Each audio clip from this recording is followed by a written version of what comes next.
प्रिय विद्यार्थियों, आज हम आपके सामने कवि नागार्जुन द्वारा रचित कविता यह दंत्रित मुस्कान लेकर आए हैं। इस कविता का सार हम इस वीडियो में बताएंगे। और कवि का वास्तविक नाम वैद्यनाथ जी था और प्रसिद्ध नाम नागार्जुन। कविता का नाम है यह दंत्रित मुस्कान। तो यहाँ पर यह का मतलब है बच्चे की, दंत्रित छोटे छोटे दांत जिस बच्चे के हैं उसकी मुस्कान का वर्णन है। कविता में वात्सल्य रस की प्रधानता है और संतान का महत्व बताया गया है। बाल मनोविज्ञान से जुड़ी कुछ बातें इसमें बताई गई हैं। बाल मुस्कान की विशेषताएं क्या होती हैं यह बताने की कोशिश की गई है। तो नागार्जुन कई महीनों के लिए अपने घर से बाहर गए हुए थे। जब वे घर लौट कर आए तो आंगन में बच्चे को खेलते हुए देखा। अब उस बच्चे को खेलते हुए देखकर उन्हें कैसा लगा, इसका वर्णन इस कविता में किया गया है। और इसी के साथ साथ बाल मनोविज्ञान की बातें भी बताई गई हैं।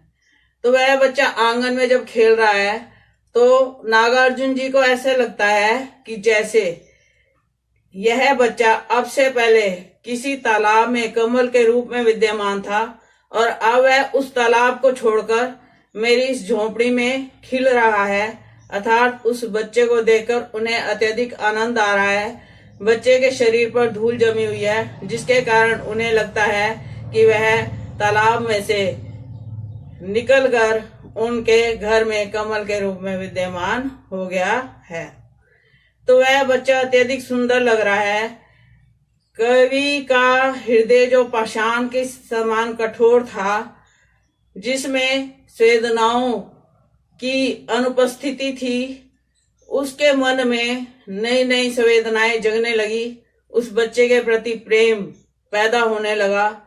और कवि यहाँ पर बताना चाहता है कि बच्चे की मुस्कान में कितना आकर्षण है कि वह मृतक में भी जान डाल देती है।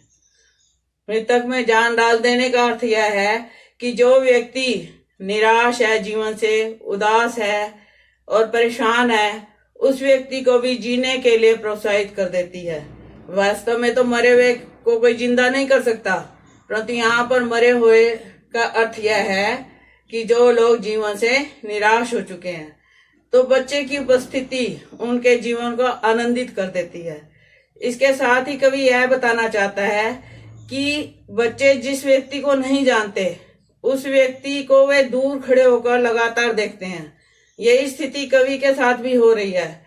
कवि खड़ा है और वह बच्चा दूर से कवि को देखता जा रहा है। कवि के मन में अपनी संतान के प्रति प्रेम भाव उत्पन्न होता है। इसलिए कवि कहता है कि मैं आंखें फेर लेता हूँ। आंखें फेरने का अर्थ तो यह होता है कि हम घृणा करते हैं, परंतु अपनी औलाद से, अपनी संतान से तो कोई घृणा नहीं करता। यहाँ पर कवि को ऐसे लग रहा है कि वह बच्चा बहुत देर से उसे देख रहा है, थक गया होगा। और इसके साथ ही कवि को ऐसा लगता है कि अभी उसका उस बच्चे से परिचय नहीं हुआ। वह बच्चा नहीं जानता कि वह उसका पिता है। इसलिए बच्चे अनजान व्यक्ति को दूर खड़े होकर देखते हैं जब तक उनका परिचय नहीं कराया जाता।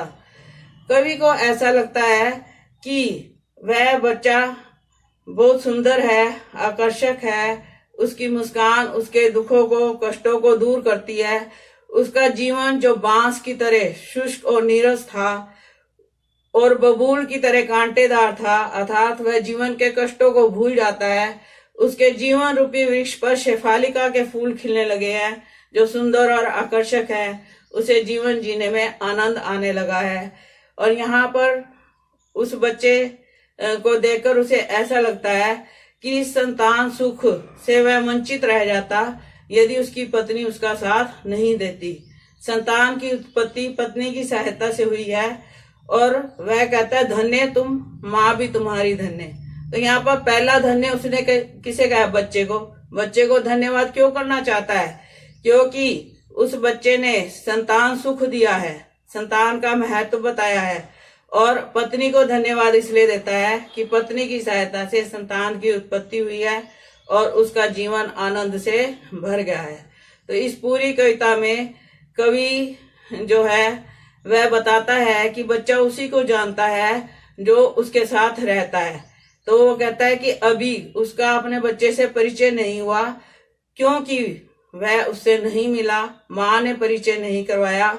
अभी तक वह बच्चा अपनी माँ की उंगलियों से ही मधुपर्क का सेवन करता आया है और आनंद लेता आया है।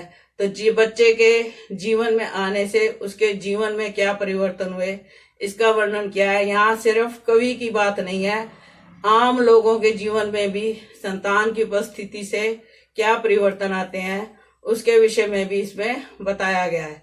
तो इसी कविता का हमने विस्तार पूर्वक वर्णन किया है। लिंक डिस्क्रिप्शन में है, आप उस पर जाकर इसे देख सकते हैं। धन्यवाद।